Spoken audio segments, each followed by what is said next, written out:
मृत्यु जीवन का अटल सत्य है, यानी जिसका जन्म हुआ है उसकी मृत्यु निश्चित है।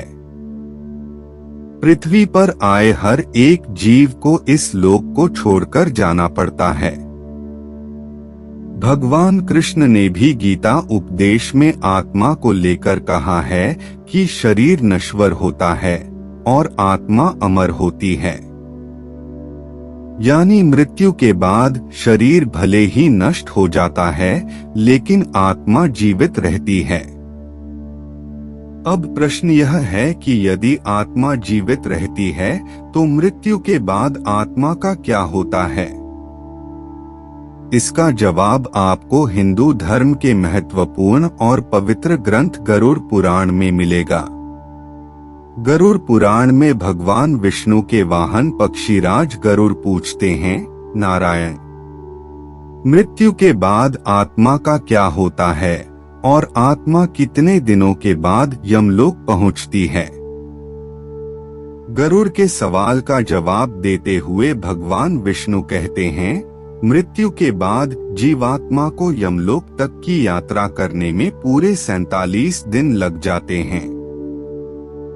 इन 47 दिनों के दौरान उसे कई तरह की यातनाओं का भी सामना करना पड़ता है। मृत्यु के पहले मिलते हैं ये संकेत। भगवान बताते हैं कि जब किसी की मृत्यु नजदीक होती है तो सबसे पहले व्यक्ति की आवाज जाती है। इसके बाद मृत्यु से कुछ समय पहले ही व्यक्ति को दिव्य दृष्टि प्राप्त होती है, जिसमें मनुष्य सारे संसार को एक रूप में देखने लगता है और इस तरह से उसके शरीर की सभी इंद्रियां शिथिल हो जाती हैं। जब व्यक्ति की मृत्यु हो जाती है तो यमलोक से 2 दूत आते हैं और दूतों को देख आत्मा शरीर का त्याग कर बाहर निकल जाती है। आत्मा के शरीर त्यागने के बाद यमराज के दूत आत्मा के गले में पाश बांध देते हैं और उसे यमलोक ले जाते हैं। मृत्यु के बाद 13वीं और पिंडदान क्यों जरूरी? मृतक व्यक्ति ने यदि अपने जीवन में पाप कर्म किए होंगे तो यमदूत पापी आत्मा को गर्म वायु और अंधेरे रास्ते से यमलोक ले जाते हैं और मार्ग में उसे कई तरह की यातनाएं झेलनी पड़ती है।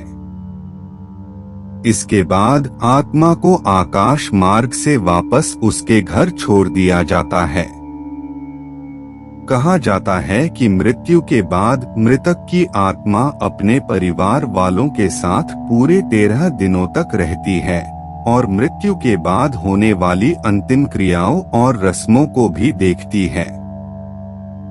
13 दिन बाद जब आत्मा का पिंडदान, 13वीं और ब्राह्मण भोज आदि किया जाता है तो इसके बाद यमराज के यमदूत आत्मा को फिर से लेने के लिए आते हैं।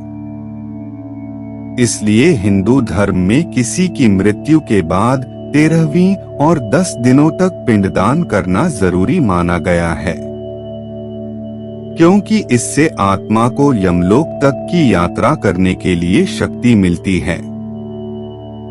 लेकिन इसके बाद भी यमलोक तक की यात्रा आत्मा के लिए आसान नहीं होती है। मृत्यु के बाद के वो 47 दिन, जब 13 दिनों के बाद यमदूत आत्मा को यमलोक ले जाने के लिए आते हैं तो आत्मा को सबसे पहले वैतरणी नदी पार करनी पड़ती है। इस नदी को गंगा नदी का ही रौद्र रूप माना जाता है। यह नदी लाल रंग की होती है क्योंकि इसमें आग की लपटें निकलती रहती है। नदी पार करते हुए आत्मा को खतरनाक जीवों का दंश भी झेलना पड़ता है। इन नदी को पार करने में पूरे 47 दिनों का समय लग जाता है।